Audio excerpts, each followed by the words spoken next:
Dinas Lingkungan Hidup Kabupaten Sidrap menggelar sosialisasi kerusakan lingkungan hidup dan upaya pelestariannya di Kabupaten Sidrap. Kegiatan berlangsung di Aula Kompleks SKPD Sidrap, Jalan Harapan Baru, Kelurahan Batulapa, Kecamatan Watampulu, Kabupaten Sidrap, pada Selasa 24 Agustus 2021. Kegiatan sosialisasi tersebut dihadiri Wakil Bupati Sidrap Haji Mahmud Yusuf, didampingi Kepala Dinas Lingkungan Hidup Dr. Anda Haja Aryani TMSI, serta Sekretaris Lingkungan Hidup Haja Asmawati Piara. Hadir dalam kegiatan sosialisasi tersebut para camat se-Kabupaten Sidrap dan tokoh masyarakat di setiap kecamatan. Wakil Bupati Sidrap Haji Mahmud Yusuf dalam kesempatan tersebut mengatakan, dalam sosialisasi tersebut mengemukakan persoalan terkait masalah sampah. Pihaknya pun akan mengupayakan sosialisasi kepada masyarakat untuk tidak membuang sampah sembarangan, mengingat pemerintah belum siap dengan infrastruktur terkait masalah sampah. Namun ia pun berharap ke depan dengan anggaran yang ada dapat memberikan solusi terkait masalah sampah di Kabupaten Sidrap.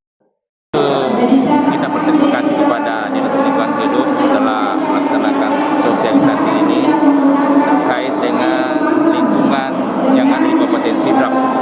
Jadi pada prinsipnya tadi seluruh peserta secara inti menanyakan bagaimana menanggulangi persampahan di Kabupaten Sidrap.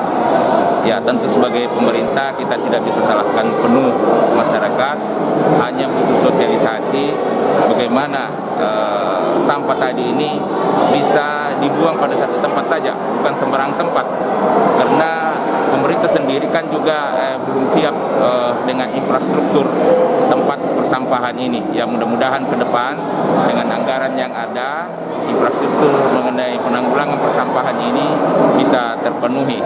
Jadi pada intinya tadi bahwa para camat, kemudian lurah desa akan mensosialisasikan bagaimana masyarakat bisa menempatkan sampah pada satu titik saja, bukan pada sembarang titik. Sementara itu, Kepala Dinas Lingkungan Hidup Haja Aryani menyampaikan, kita sepakati bahwa lingkungan hidup sangat penting.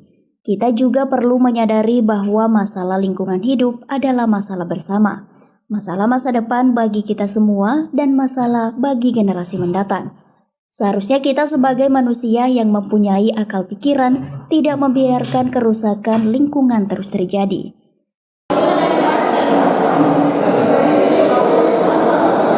Terkait dengan kegiatan kita pada hari ini, yaitu sosialisasi kelestarian lingkungan hidup dan kerusakan lingkungan, adalah sebagai upaya pemerintah daerah untuk mensosialisasikan kepada masyarakat bahwa begitu pentingnya lingkungan hidup dikelola dengan baik dan bagaimana melestarikannya.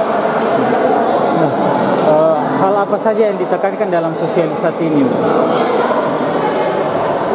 Yang kami tekankan adalah kerusakan lingkungan, khususnya di dalam pencemaran lingkungan, yaitu terkait pencemaran air, pencemaran udara, dan pencemaran tanah.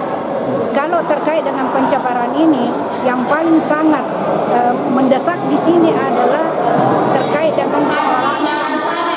Kenapa saya katakan pengelolaan sampah?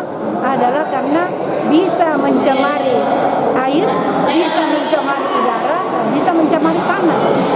Contoh misalnya kalau terkait dengan sampah ketika tidak dikelola dibuang di sampah bisa mencemari tanah dan bisa juga mencemari air yang ada kalau dibuang di saluran atau di selokan, dan juga bisa mencemari udara karena baunya dan sebagainya. Makanya itu saya himbau kepada khususnya yang hadir dalam kesempatan ini adalah bagaimana mensosialisasikan kepada masyarakat untuk mengelola sampahnya mulai dari rumah tangga. Artinya memilah sampahnya mulai dari rumah tangga. Itu. Yang kedua adalah kerusakan lingkungan disebabkan oleh penebangan pohon, apakah itu di hutan ataukah di lingkungan sekitar kita. Masyarakat menganggap bahwa pohon itu adalah pembawa sampah, padahal sebenarnya banyak sekali manfaatnya tentang pohon itu. Ya, bisa meresap air, bisa menyerap debu, dan bisa mengelahirkan CO2 dan sebagainya. Banyak manfaatnya ini pohon. Jadi Saya lihat masyarakat kalau ada pohon dianggap membawa sampah, artinya karena daunnya, padahal kan bisa dijadikan kompos, bahkan juga bisa menjadi keindahan sebenarnya. Sisa bagaimana kita pangkas-pangkas dan sebagainya. Di lain pihak, aktivis lingkungan hidup aliran Sungai Bila Andi dan Risangka yang dikenal sebagai Koboi dari Timur mengatakan siapapun yang melakukan kerusakan lingkungan itu merupakan musuh kita bersama. Ia pun berharap kepada seluruh masyarakat untuk ikut berpartisipasi untuk menjaga lingkungan, dan kepada pemerintah ia mengharapkan ketegasan dalam penegakan aturan-aturan yang ada terkait dengan lingkungan hidup. Dengan lingkungan yang ada, kerusakan lingkungan, seperti apa yang saya sampaikan tadi bahwa kita sepakat dulu di forum ini bahwa siapapun yang melakukan kerusakan lingkungan, melakukan penambangan pohon dengan membabi buta, melakukan penambangan pohon dengan membabi buta, dalam artian tidak melakukan standar operasional yang ada, standar prosedur yang ada, tidak mengikuti aturan yang ada. Nah, ini adalah menjadi itu yang kita sepakat. Ternyata di forum ini kita sudah sepakat bahwa setiap hukum yang melakukan kerusakan lingkungan adalah musuh kita bersama. Nah, terkait dengan apa yang kami advokasi selama ini, khususnya di sektor timur, dan berdasarkan dengan hasil pemantauan kami juga dengan di beberapa titik wilayah, khusus hutang lindung, karena ini adalah hutang yang perlu kita jaga. Sungai begitu pun. Nah, saya kira butuh partisipasi semua, butuh partisipasi oleh masyarakat, butuh ketegasan oleh pemerintah.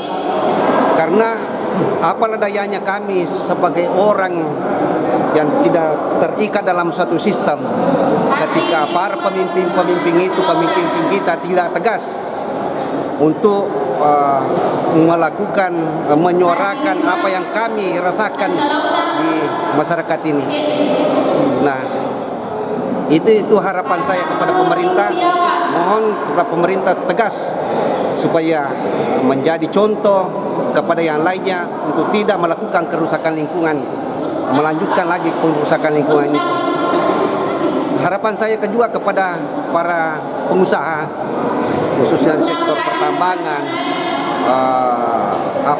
legal login, agar supaya mengikuti aturan-aturan, mengikuti kaedah-kaedah yang ada, walaupun rusak. Kalau misalnya dengan adanya aturan dia ada pedomani, walaupun rusak alam ini, maka tidak secepat itu kerusakan yang terjadi seperti yang ada di Sungai Bila. Itu harapan saya. Dari Kabupaten Sidrap, Erwin Parolai mengabarkan.